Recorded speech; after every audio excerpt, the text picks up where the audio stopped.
There's a lot of academic literature that talks about the importance of young people having adults in their lives who are not their family members and their immediate teachers for who believe in them and who demonstrate that they believe in them. Hello, friends. Welcome to this episode of the Age Club Lessons Learned podcast. I'm joined today by my friend Jennifer. Jennifer, could you please introduce yourself? Sure. Hello, everyone. My name is Jennifer Holmes Weier. I'm the president and CEO of JA Central Ontario. You might know us as Junior Achievement. Yes, but no longer called Junior Achievement. We rebranded. Correct. And so we became connected about 2 years ago, I think, through and being involved in Junior Achievement. And so I guess we'll start by asking, how long have you been involved in Junior Achievement, or JA Central Ontario specifically? Sure. What I previously knew as Junior Achievement back from my TD days. Exactly. So I became president and CEO of JA in October of 2020. And that was when my JA experience began, right in the midst of the pandemic. Right. And so first of all, we'll leave the pandemic conversation. We'll leave those trials and tribulations aside because we all have that story. But I would love to focus on what led you to taking that role. So before taking the role as the president and CEO of JA Central Ontario, how did you get what gravitated you towards nonprofit sector in general? I'm somebody who has always had a really strong purpose orientation. I've always known that I would work in the public sector of some kind for the public benefit, because I like to think about systems and how they work.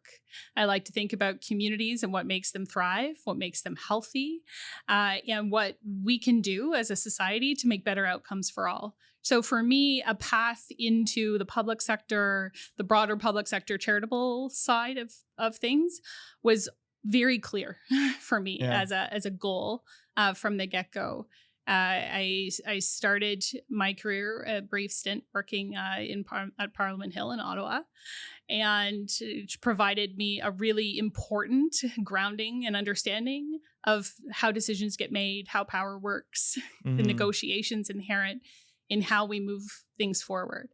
From there, entered into the nonprofit sector and spent the majority of my career with the YMCA at various levels, working in an organization very grounded in community, working on some very tangible, challenging issues. And so then continuing on, being able to join JA was a work, kind of that culmination of that work in youth development, in community development. And JA in particular was really attractive because we talk about JA being work in the youth empowerment movement, the economic empowerment movement. And so for somebody like me who's really interested in closing gaps to wealth inequality, opportunity gaps, how do we close those for young people? JA was a really interesting fit. I love that. So I love this dynamic because we have this commonality that we love JA and the mission of JA. And I'm going to ask you to elaborate on that. But I come from private sector, public sector, private sector. I come from, this is, my company, our company, like kind of that with that mentality. Yet there's that community piece that was important to me too. And so, as someone that enjoys starting businesses, and I always thought in my mind that I would want to start a charity. Like that was a goal. Right. And I was fortunate enough to be exposed to JA when I worked as an employee for TD, and they had that TD as a corporate partner, still is a corporate partner. And as a, as a co-op student, I'm like, I could take a day off and go into a school and I get paid, sign me up. To then fast forward 10 years later where, I'm in a position where I'm operating a company that I love, but I think is missing that element of community, or, where we are a financial organization. And then I wanted to have that component where we wanted to start a charity that coincidentally is exactly what JA already stands for. Amazing. Right. And so that's cool that I kind of circle back and now become, I would say partnered with, or we try to use JA at wherever possible as a shine the light on JA, because we are a financial organization. We deal with people who invest. We deal with borrowers. Ultimately, these are financial literacy skills. As an entrepreneur, that's an element of JA as well. Someone that hires people, to see the difference in work readiness. Again, a JA pillar, right? And so I just think I've enjoyed our conversations, because while we hold like commonality in what JA represents, we also have a different background and different perspective, whether it's public, nonprofit versus private sector. And I think that creates for a cool dynamic as well. It does. So it does. It's almost like there's the development in the application. Well, right. What do you mean by that? In that a lot of what we are doing and working with young people is to develop the entrepreneurial mindset, to develop a skill set in financial literacy and in business fundamentals, and then be able to apply it and become the next generation of job creators, innovators, solving complex social challenges, or creating contributions back into their community to pay it forward. So I think it's natural that we get along so very well and have such a great partnership. Yeah. So let's share a bit more about the actual mandate and specifics around the impact JA has, both JA globally, JA Central Ontario. You've shared with me, and I was kind of very impressed at some of the meetings that we've had where I actually learned the impact. Would you mind sharing with our viewers a bit more about that impact? Happy to. So JA is a youth education charity, and we are working to create a world in which young people have the skill set and the mindset that they need to build thriving communities. And so what does it practically look like is thinking about how young people gain skill sets in core life skills, such as financial literacy, teamwork, problem solving, right? All these different foundational things that they're going to need, hard skills, soft skills. How do they also then gain the mindset, right? And so what do we know is a mindset that's going to get us through life, right? Is being entrepreneurial, being able to problem solve, being able to have the self-efficacy, right? Or that self-belief that you can make a mistake, you can fall down, you can get back up again, and you can continue and keep going. And so that's very much in the mindset. And so you have to have this skill set plus the mindset in order to be able to move forward. But of course, we know that's not going to be enough because you still have to have access to opportunity, right? So you're going to get the skills. You're going to be ready to go. You're saying, I'm going to work really hard. And there's two more key enablers of that I think JA is really tied in with the JA mission. One is the attachment to education, helping young people see how achieve in school through our in-school programs and be able to help them continue into post-secondary education, skills training, whatever that looks like that's right for them. And it's also going to give them the network, because we know that a big part of closing the opportunity gap for young people is having access to a network who can help them open doors, who can help them believe in themselves, who can help them continually gain the skill set and mindset that they need to be successful. So opportunity is as important of a mission. Creating the opportunity for these students, would you say is as important as creating the capabilities of the students? I think it is, James, because it has to go together, right? Because otherwise you're telling young people, here's the skills you need, work really hard and you can do it. And what we know is there are other things they need. Right. What do we know else they need? We know that they need education. Education is one of the great tools of social mobility, right? As great tools of economic mobility.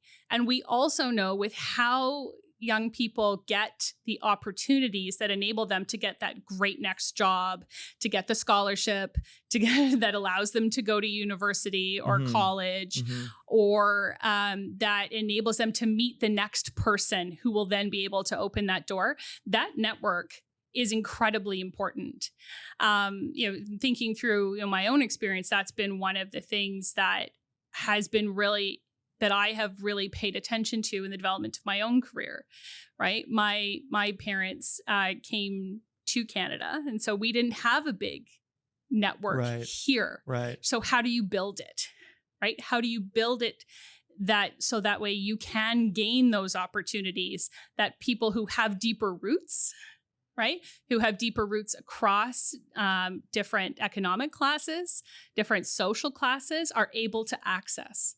So that's part of the magic of JA is that we bring the network through mentorship, right? And volunteerism, right? We bring that to young people who may not have access to that in their own lives. And so that together with a skill set and a mindset sets them up for success. So we've talked about network a few times, and I can already know there's so much to dig into here because from your perspective, networking is important for the students. Networking is important for the volunteers. Networking is important for your organization to raise funds because ultimately charitable giving is a major contributor for you to be able to run these programs.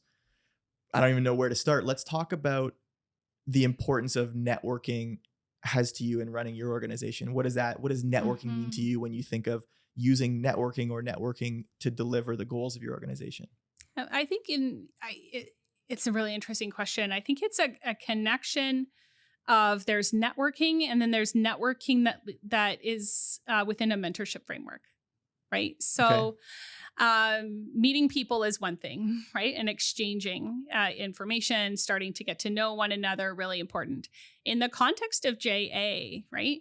Volunteers and partners are bringing some of these young people into their network for sure, but they're also conveying mentorship. Right. It's a two-way relationship. Right.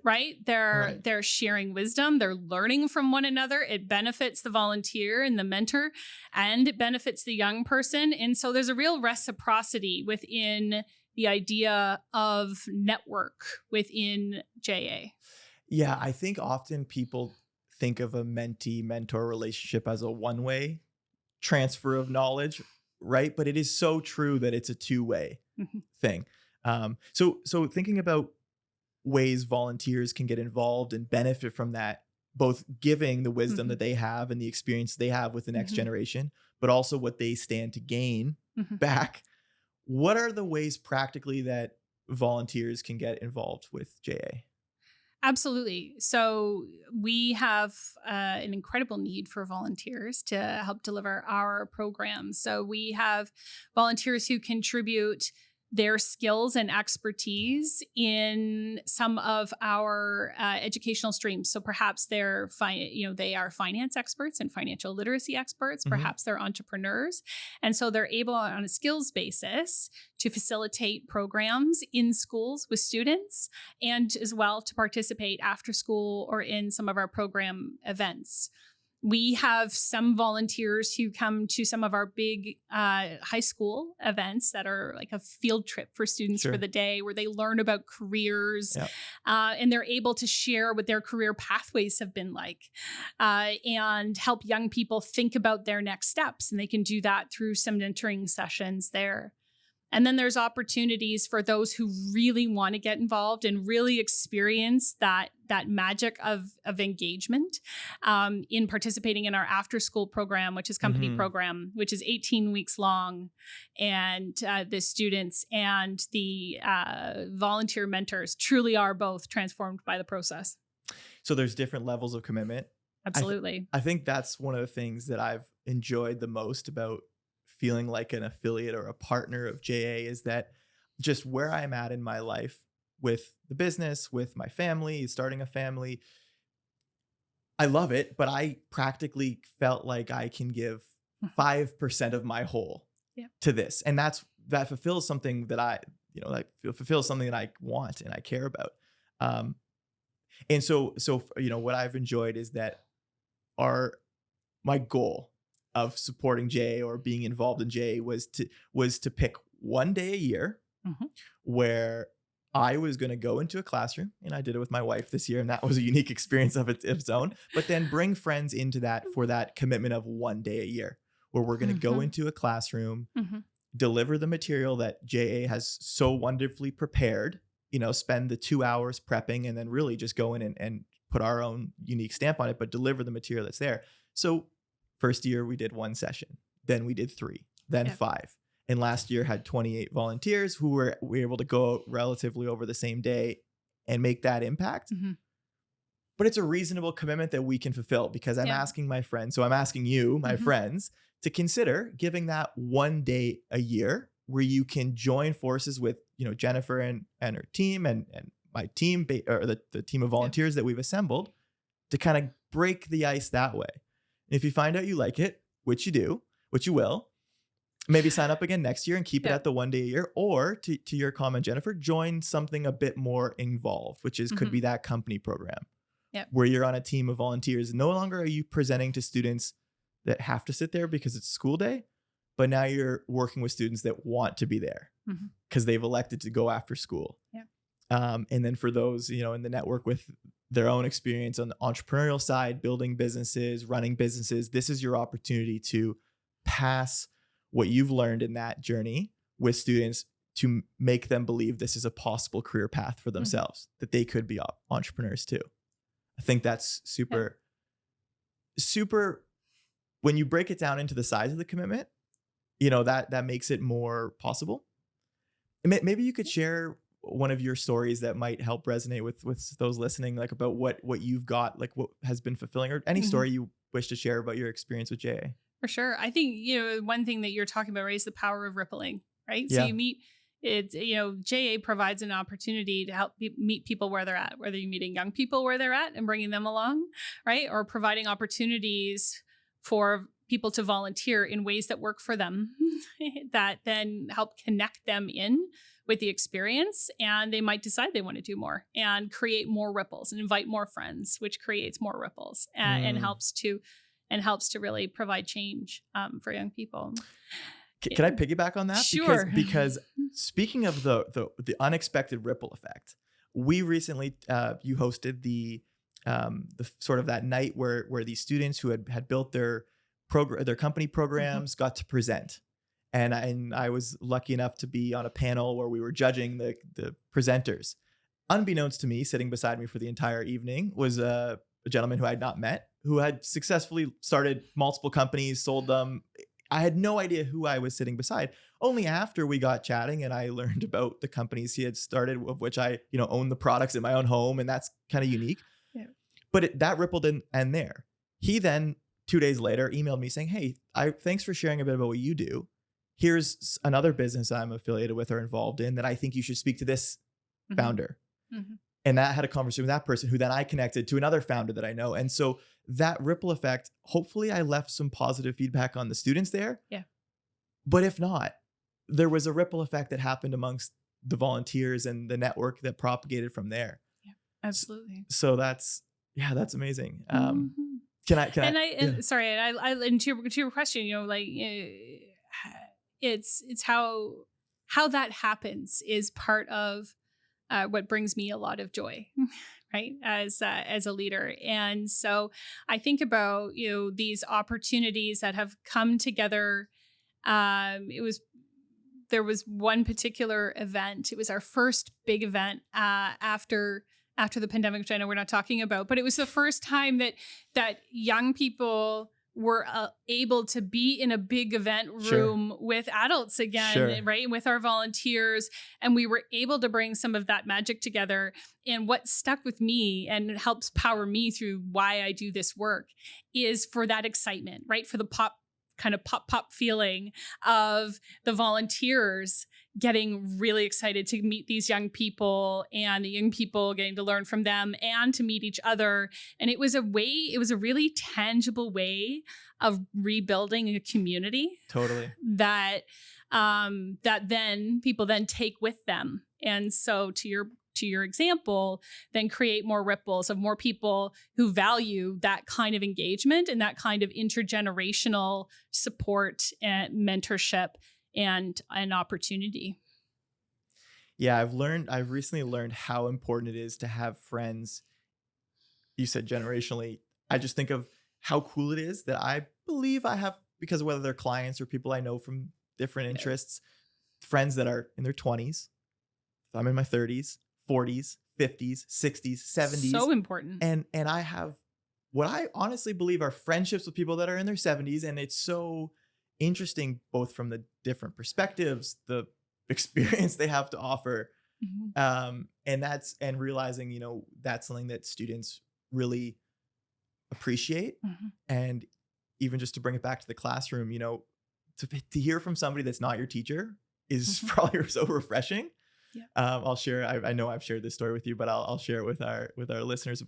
Something that I really remember from a day in an elementary school. It was through a JA program where the exercise was basically you're delivering kind of like a bit of like the game of life. If you remember that board game, you're handing out cards. You're a doctor, you're a mail carrier, you're a this or that, and it's random. But then based on that, they look at their gross income and their net income, of course, net of taxes, and they match up that job card and the salary with their budget that they've mapped, which was the previous exercise. And I can remember very vividly this student raising his hand and saying, there's something wrong here. Like, I'm in budget based on my gross income. I can pay all my expenses. But like, what's with this whole net income thing? Like, that doesn't work if I use net income. And I explained, well, this is taxes and this is how taxes work. And he, like, you could see the wheels turning in his 5th grade mind. Like, that's what? And the teacher just kind of doubling over laughing, because this is truly the first time this student is aware or learned of what taxes are. And I think that is pretty awesome. Someone needs to, parents have the talk with their kids, but if they're not usually referring to the taxes talk. And to the fact that this program at least introduces students to life skills, life concepts that they ought to learn eventually, but the earlier the better. Yeah, for sure. Yeah. And I hope it sparks their curiosity along the way, right? Yeah. In that it gives them something else to think about, and it can cascade on. And part of the big value, right, of the JA model is in that it is that skilled volunteer, that other adult who comes in and shares. There's a lot of academic literature that talks about the importance of young people having adults in their lives who are not their family members and their immediate teachers, who believe in them and who demonstrate that they believe in them, and that they can achieve. And who can support them. And we know that has an amplifier effect on young people. So the more adults that we can connect with young people and help them be supportive, be that scaffolding for young people as they go through their learning experiences and those formative experiences, helps them build that self-efficacy, because they know that people believe in them. And that is really important to being able to even visualize a possible future. Yeah, that is just so great. I love both the ease at which you make this possible for the volunteers. You can buddy up, you can pair up, the material is laid out for you. You can put as much of your own flavor on it as you'd like, or you could read the script. And in doing that, you're going to get a rewarding day. But to your point, in getting that rewarding day as a volunteer, your own change of pace from your life, your career, what you're doing, you're going to be, without trying too hard to do it, showing young people that there's other people that are looking out for their growth that they've never met before. And wow, that's a super powerful thing. And it even amplifies more if they have some kind of a shared background, right? So it might be the first time that they're seeing somebody who looks like them, has come from a sim background as them, who can go into a path that maybe this young person thought was never accessible to them, right? And so it says that there's somebody who could be like me, who's had that experience. I could do it, right? And that's a big part of why this engagement of adults in young people's learning is so important. So that touches on representation, right? That touches on, so I understanding, there's so many areas I want to touch on, but we've come down this path, and would love to talk about your academic, your professional, your practical take of diversity, equity, inclusion. I have my own understanding of what that's kind of happened in my experience, but I don't have the academic background that you have. I haven't held that focus as long. So I'd love to hear your take on what DEI means and what representation means. big questions and We're big hitting hard in questions. minute 20 here. Yeah.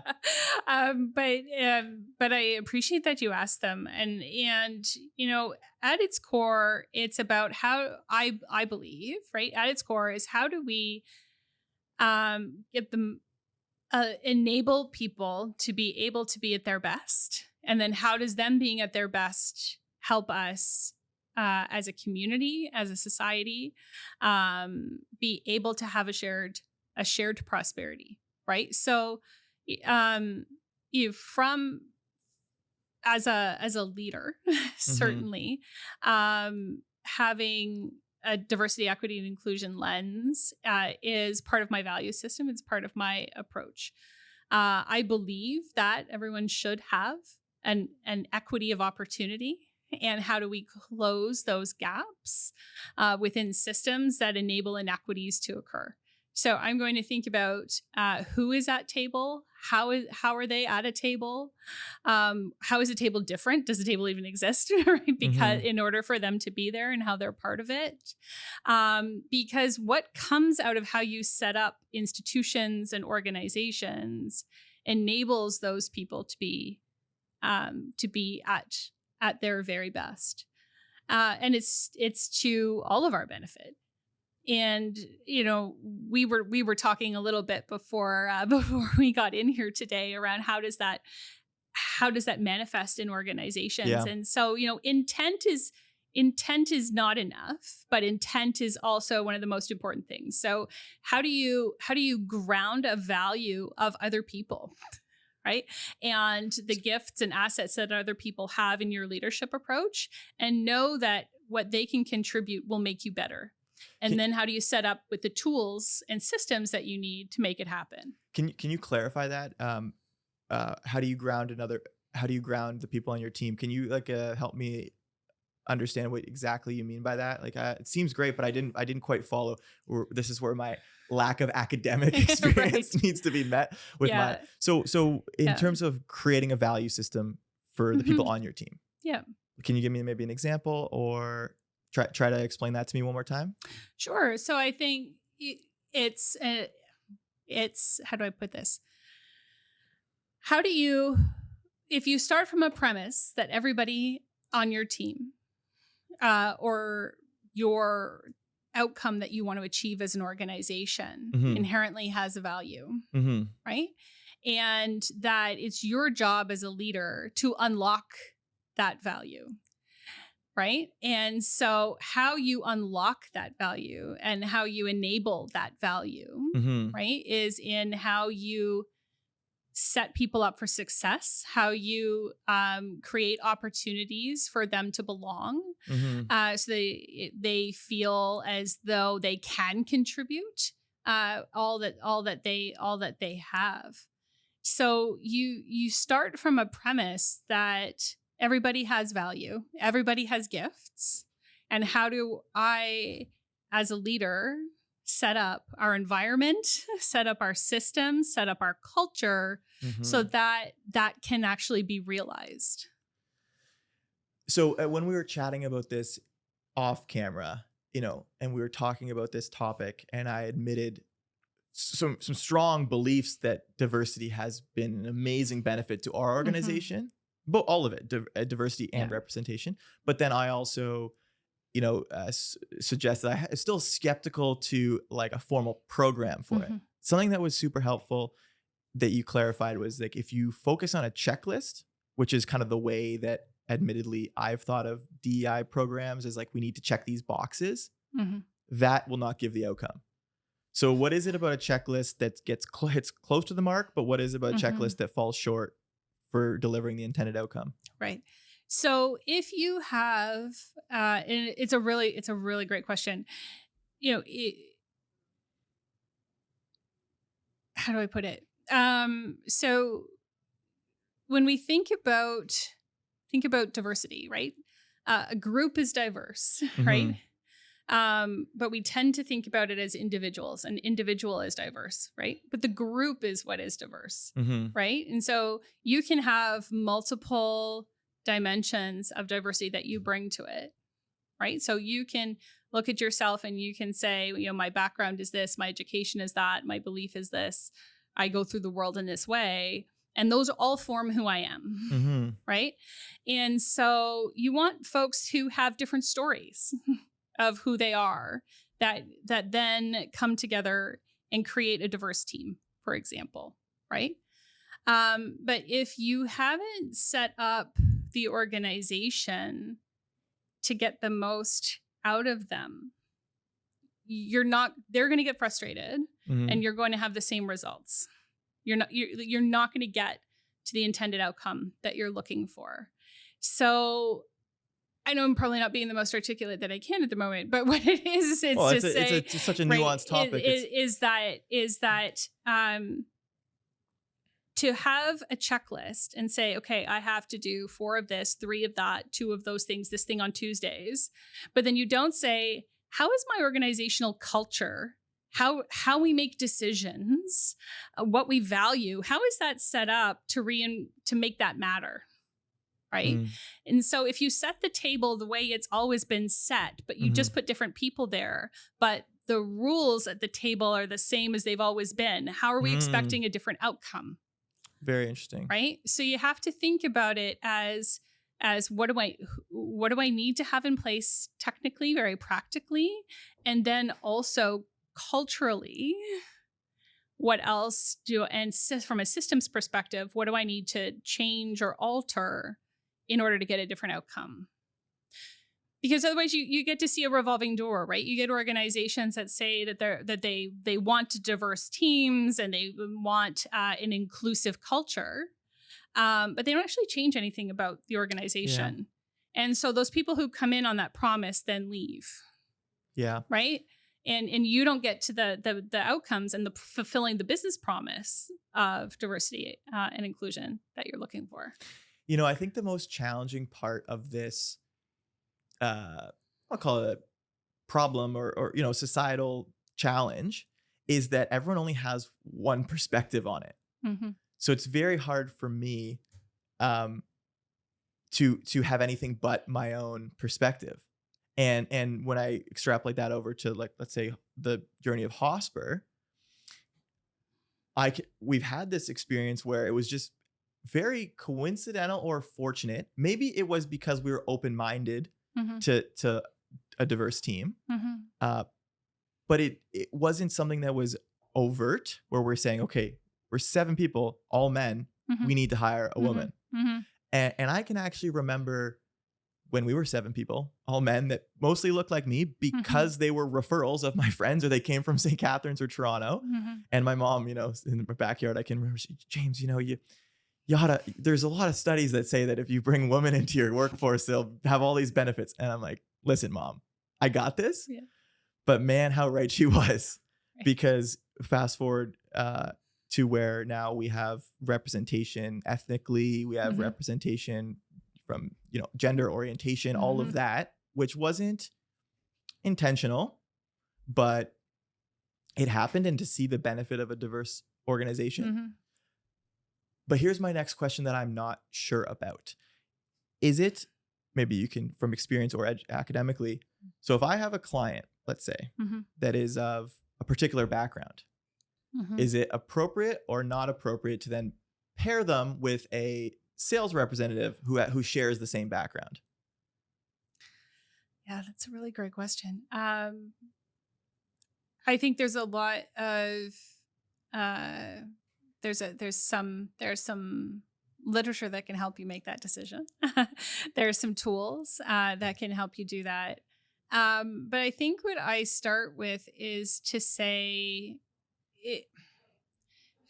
what am I trying to achieve? Right? And so if you have built your team in a way that it gets you the skills and competencies, drive, and all of those things that are really important to you as a business, but who also reflect your customer base, who reflect your community, right? Then it isn't going to feel as 1 + 1, right? You're going to, you've said, you didn't do it intentionally, but I did also hear in your story a little bit of intentionality, right? So there's a piece of saying, like how, if decentering ourselves in the Mm-hmm. process, saying, so who's my customer, right? Yep. What do they need from me? How do they need me to be? And then how does that line up with all of the various skills, Right. backgrounds, drivers of people on my team that I'm going to put together? And then it becomes about your organization and its culture being relevant, right? So it's less about, did person A meet with person B? It becomes about, did we represent Yeah. an organization where they didn't feel like they would be outside of it, right? That they could see themselves as part of it, and that they would want to be affiliated with. Yeah. So I think I have another memorable story from within our organization. Someone who's been on the team for 2.5 years now, emigrated to Canada. Mm-hmm. And in a meeting, they said to me, and this like hit me like a ton of bricks. They're like, well, everything you're saying, I can't do it like you because I didn't grow up here. Mm-hmm. And they like the matter of fact way, they like highlighted the fact that, well, people are going to perceive, if I say the same things the exact same way that you say it, James, it's going to come across differently. Mm-hmm. Has been something that we've been working together on. Like, say, you don't have to say it like me, say it like you. Yeah. But there's a way that I think is what aligns with what we're talking about at JA. Mm-hmm. And starting that belief, not as their, first year at Hosper, but they can start that belief a bit earlier in high school or elementary school. Mm-hmm. But yeah, that one was particularly, I guess, if I think about a bit of a shock again, I only have my experience. I didn't think about that. Yeah. And why I'm enjoying conversations like this with folks that have a different academic Mm-hmm. perspective on it, or experience perspective, is they can Mm-hmm. kind of bring this to light and give you something to think about. Yeah, and that's really important, right? Being able to have the moment to pause and think about it, because we know that of various leadership competencies, right, that are really important in this work: curiosity, empathy, right? Yeah. That ability to put yourself in someone else's shoes, or if not, be able to ask the right questions around what people need. Yeah. Right. What do you got some really important feedback from that staffer that said, I can't belong in the same way you can. Mm-hmm. And so because I can't belong in the same way you can, we're going to have to go at this differently in order to get to the outcome, or right. So, or we have to set it up differently. Mm-hmm. It's really, really great feedback that they gave you. Yeah. But it also kind of makes, well, that one was particularly, I wasn't expecting that. Mm-hmm. It showed like a bit of a blindness to it, to my own experience. But I want to pivot to another one, because I feel like I get a chance to ask an expert in a specific way. I'm going to phone a friend. Okay. Well, look, I won't, these are often not right or wrong answers, but I'd like to talk about another experience where I just felt like there was a question. Mm-hmm. Didn't know the answer, but I knew there was a question. And I was sitting in the same room. We were interviewing two candidates. And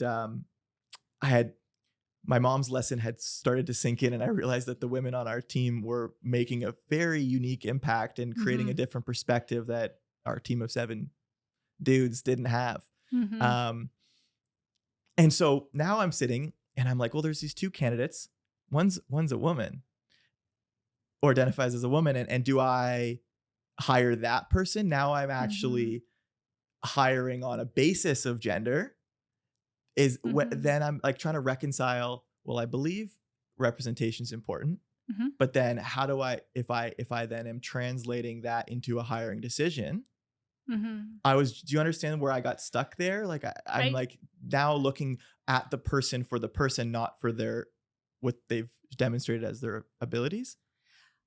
So I would question that, because what I heard you say, and I could be wrong, but what I heard you say was that you were in an interview process where you obviously there's a job to fill, right? And how do we fill it? And you'd been reflecting on how your team had blind spots or had different ways of doing things. And so you're starting to think as much about how you do what you do as what you do. and the person sitting in front of you presents a different way from what has been an established norm, right, within the organization. And you're sitting there and you're saying, this has value. This Mm-hmm. has merit. This changes our organization. Mm-hmm. This potentially makes us act in a different way or think in a different way. That has value to me. Sure. Right? So that's it's an important evolution, right? So Mm-hmm. I wouldn't say you're saying, oh, I'm going to hire this person because they're a woman. I heard you articulate really importantly that the way this person, their skills, their competencies, the way they talk, the way they explain themselves made you think differently about what you need. Yeah. And I think where I got hung up in the weeds is I got too focused or concerned with the fact that I should or shouldn't be trying to check a box. Mhm. And what I'm hoping that I'll take from this conversation is that, and what I'm hoping that other people can kind of come to their own realization is that if you change you're not just trying to put the people around the table. You're trying to change the objectives of the table that meet the representation of your clients or customers.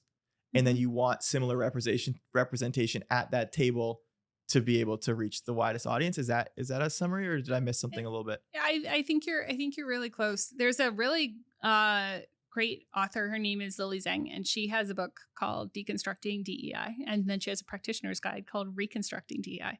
It's a really great, it's a really short, great read that can help you, I think, maybe get through and think about some of these questions. It's a bit of a framework. I find frameworks helpful to think through things.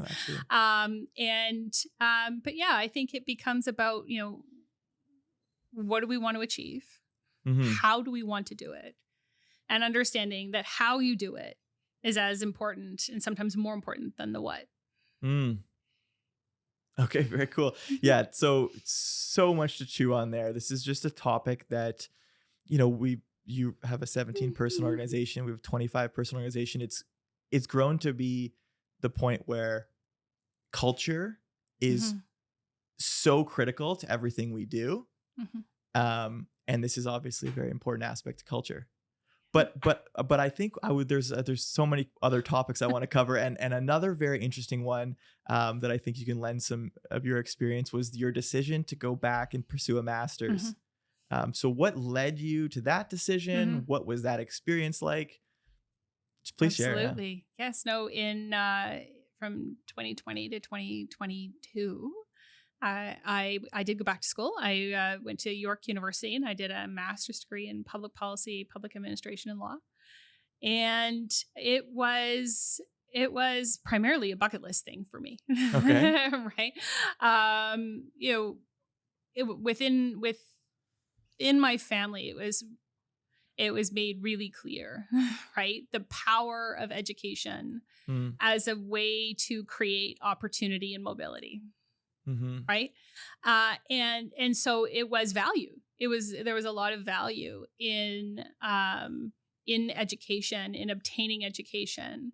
And so, having gone through university, and through university while also working, like many young people do for university. And then I went straight into work. And there was always this sense for me that I just wanted to do it. And I wanted to learn. I have an endless curiosity for learning. I wanted to focus in on public policy and public administration. That is my love in thinking about how change happens and how we build a society where everyone can thrive. So being able to focus in on public policy work was really helpful and really important. But, I also very practically didn't want to come to a point in my career or in life where not having it would be a barrier. And did you feel like you were reaching that point? I think it can be.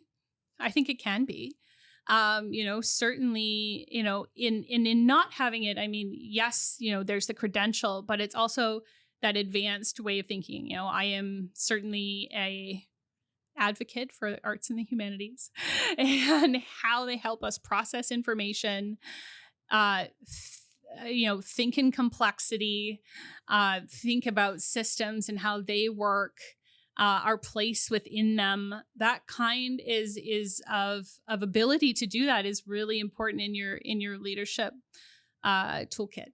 And so for me, being able to do that through further education, being able to gain that helped me gain that skill set and mindset. Going back to JA, Yeah. right? So even as an to adult, open up more opportunity. It's the same formula, right? It gave me a skill set, a mindset, a new network, and through education to be able to unlock and open more opportunity. So we're never too old to find self-efficacy, the belief that we can do it. You got it. So, I say that I sort of was being a little tongue in cheek, but I actually do believe that it's not just for students to believe that they can do they can do something. Yeah.